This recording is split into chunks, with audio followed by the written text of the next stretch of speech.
الحمد لله الحمد لله الحمد لله الحمد لله.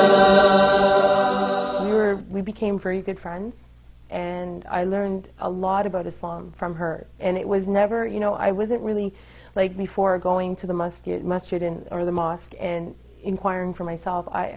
Islam just came to me now, and I became friends with her and a few other girls at school, and she would often invite me, to her house, and I learned so much about Islam, the character of a Muslim, and and also I found very interesting was that she actually memorized the Quran, which was like, to me, just a book at the time, and it was like word for word she memorized it, and I was like, wow, this is amazing. So I wanted to know, like, what was in this book? What was so amazing about a book that someone would memorize word for word? And there's just so many things that that amazed me. And being around a Muslim person, a practicing Muslim person, do you see the beauty of Islam? And I don't know how to sum that up or give you one particular point, but I would go to her home and I would see how she would interact, how she would dress, how she would eat, even how she prayed. I mean, I was out with them numerous times where she would, say, "Oh, Crystal, you know what? I have to go pray. I have to find a place to pray." I found that amazing. Like, you're just going to stop and it was winter time, freezing, and they were just a big support for me, especially at the time when I had nobody, and to be honest, I still wasn't interested in converting to Islam at all. I just said, nice religion, but not for me. So,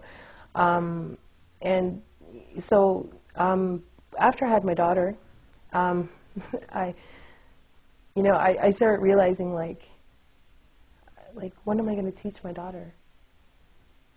Like, what am I going to teach my daughter? Like, how am I going to grow my daughter up? I'm going to cry because it's emotional. So, anyway, and the guy, he never came back. So I didn't really know how to, raise this beautiful baby that I had. So, and I remember back to how Celia was and how her parents raised her, and I just saw this, another way of living, right, other than my way, which was basically just you live and you do whatever you like in this world. You want to do this, you go do it. There's no direction in life. So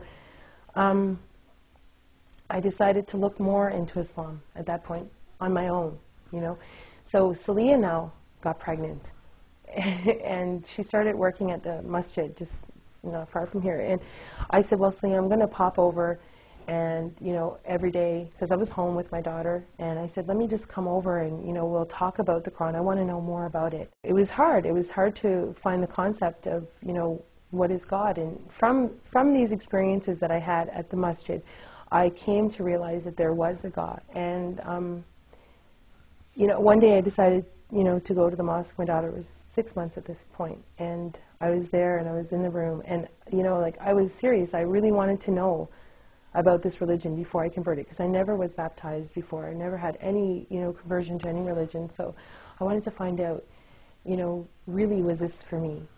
And from there, I was there one day, just like every other day, just visiting her in the office and talking about Islam and God and who He was, and what Islam can offer me and my daughter. And so one day there was a funeral of a baby girl, and from there I just thought, life's so short, like, you have to really make it a decision about where you're going.